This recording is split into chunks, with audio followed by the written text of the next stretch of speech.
Back, we're live on 5. Thank you for being with us this morning. We're doing sort of rolling fact checks here as Mike speaks. Mary Loudon, Mike Parry with us. Let's remind you what's coming up on the show. First, should people be stopped from claiming sickness benefits for mental health conditions like anxiety, depression, ADHD? The young people in particular, that's what the Tories want.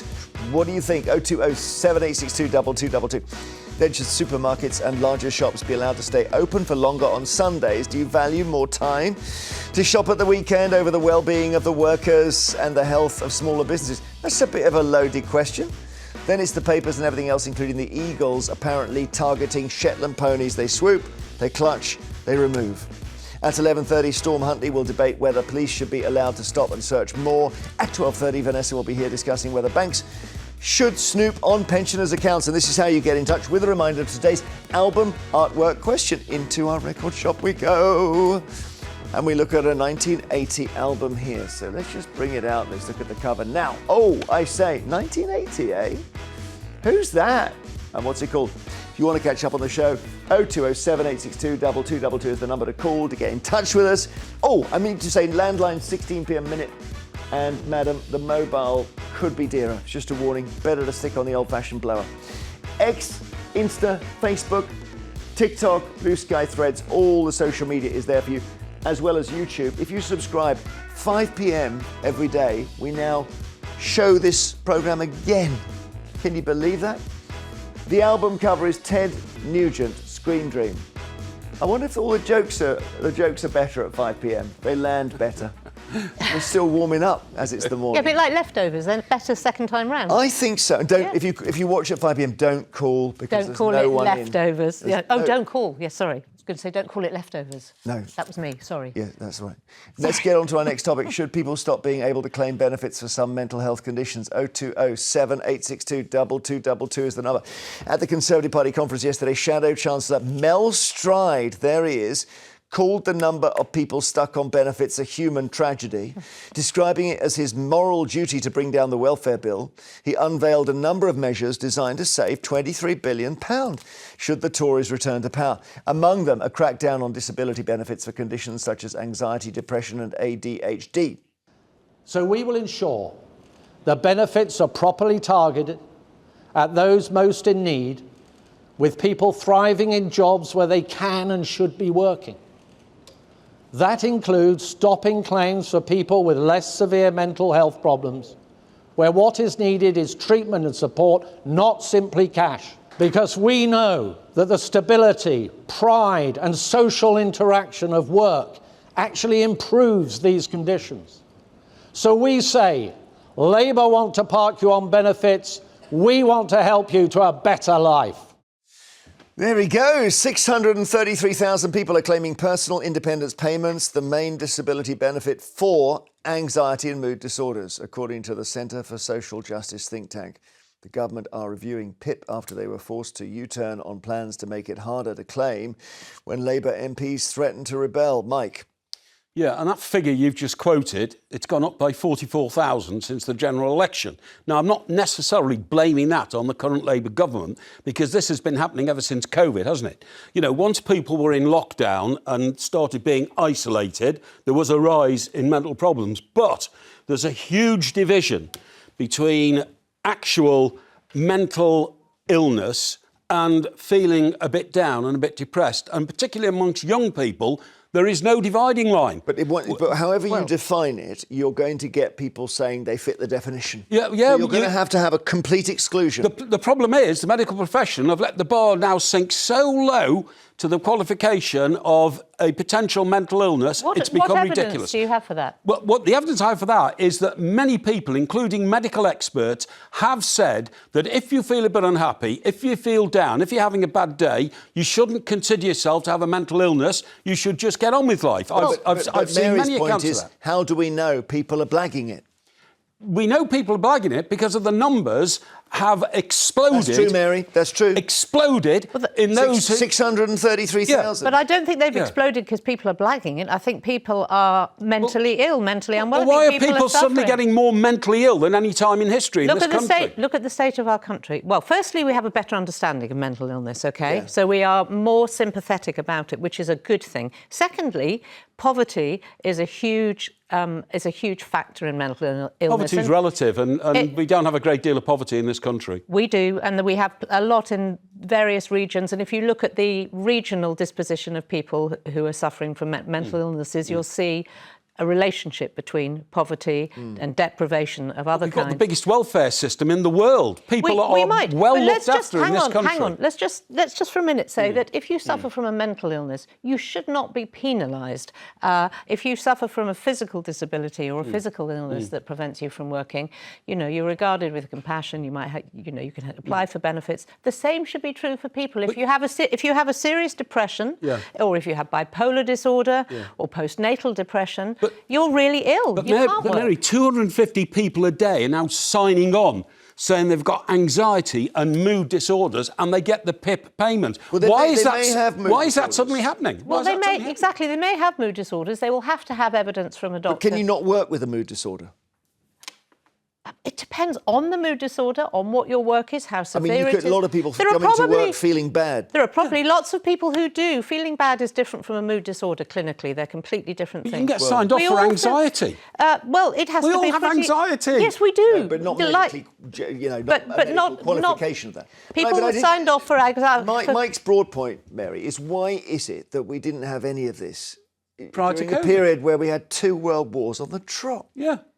Because why are people more stressed now than they were when they were in the Battle of the Somme? People were stressed when the people who came out of the wars had what we call shell shock. They couldn't talk about their experiences. But because they've been near a shell. Yeah, but just in this country alone, post-war, in the 50s, there was real poverty in this country. We had slum housing. We had people who couldn't feed their families. None of that happens today. None of that happens today. We're talking relative poverty, Mike. Says I gather 1 in 5 people are in poverty, which is relative.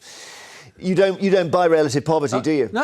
I do. And also, there are many forms of poverty. I would say that children now have a much more impoverished childhood because we have social media, for example. Now, I would say that social media is a huge thing to consider when looking at these figures. Sure. Mike, that might be the game changer that Mary's explaining here. Social media has made people depressed and they can't work. What Mary said and what Mel Stride said is that it's inhuman to accept that so many people are suffering from mental illness because you're encouraging them not to look after themselves and let the state look after them. And I know some young people, friends of mine, have got children who started looking at these suicide things, on the web because they were told, if you feel like this, if you feel anxiety and all that, you may wish to consider your future. No. It's outrageous. No, but they're not told that by clinicians. No, but that's the social media thing. Maria is in London. Maria, what do you think the Tories basically saying that we've got to start withdrawing benefits from people with mental illness?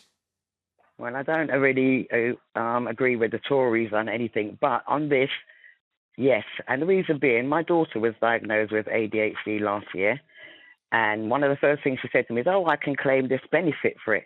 And I made it clear I wouldn't be claiming any benefits apart from it's my tax money.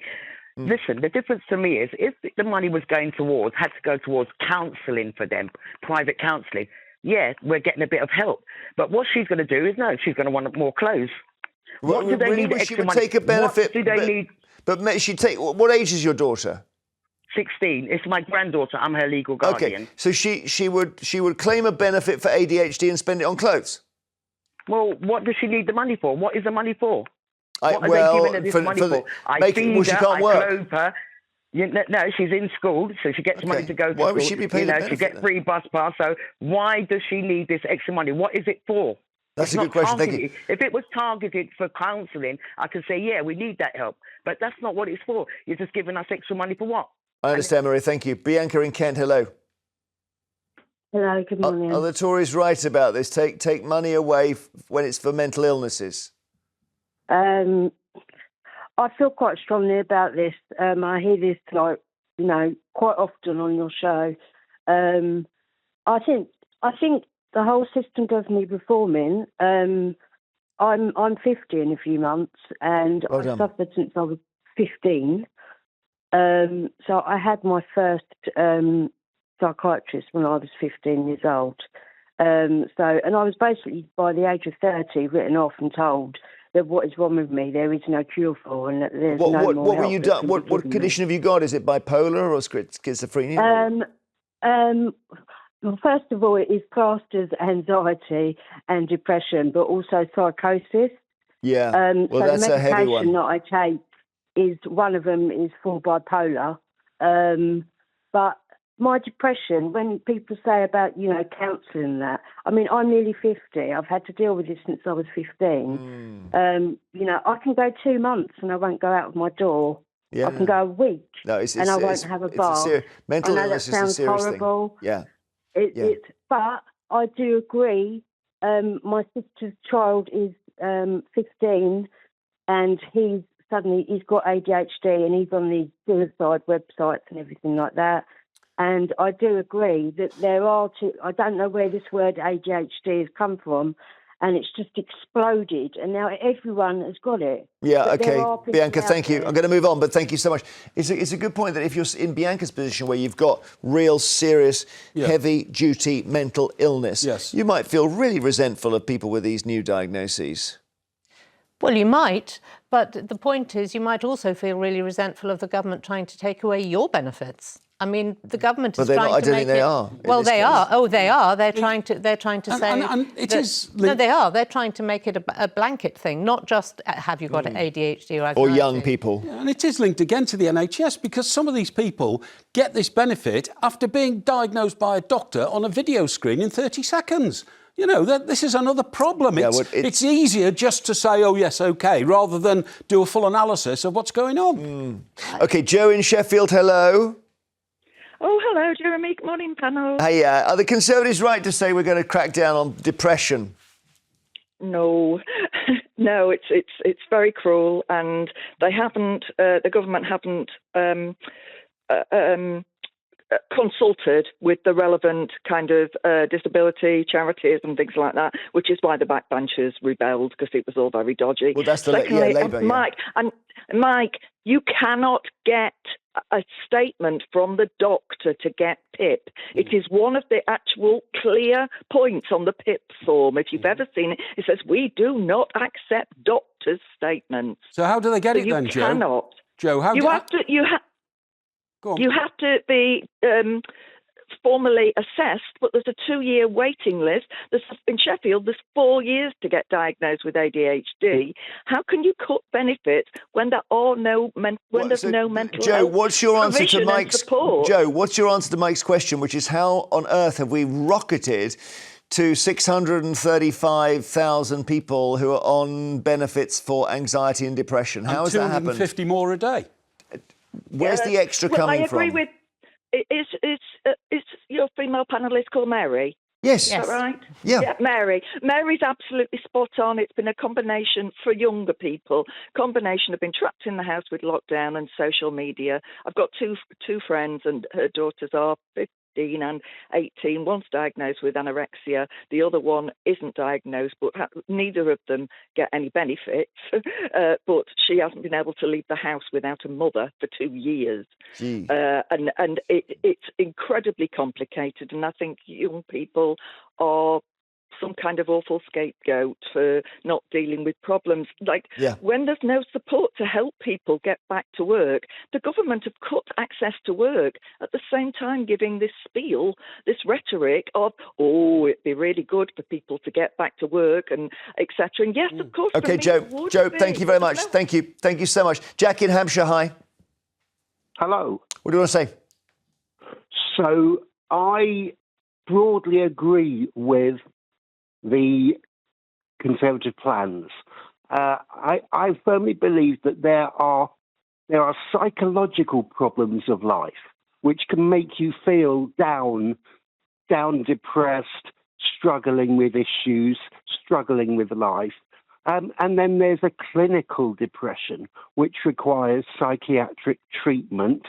And I believe the clinical state of anxiety and depression you should be able to claim state benefits, and because it is a mental disability that needs proper treatment. However, if you're feeling anxious, you see, I think the definition is that if say you present yourself and you say I'm feeling anxious, if there are categorical reasons in your life why you're feeling anxious that can be attributed to, then that is not a clinical diagnosis. Oh, that's something that you might. But there's need always some help with. there's always the environment, Not that simple. you know, nature, nurture, and there's it's what happens to you and how you react and all. It's complicated, Mary. It's very, very complicated, and there are people who have what's called endogenous depression, so they have depressive tendencies. There's a lack of serotonin produced in the brain, etc., and which antidepressants can correct very well in the majority of people. And But then they're the people who need help, aren't they? Well, and then They might get back to work. Then there's situational depression. If somebody has some terrible things happen to them, say they're bereaved, and then they have a car crash or whatever, they're going to drop over the edge from feeling But sad. they're life's problems, with the greatest respect. Wait a minute. It happens to all of us, but yes, but some people can respond by simply going over the edge and dropping to a point where they can't really function and they need help and support. This happens. Thank you, all our callers. Later, it's the papers and everything else. Find out how police took down a massive phone theft gang, which is great news. After the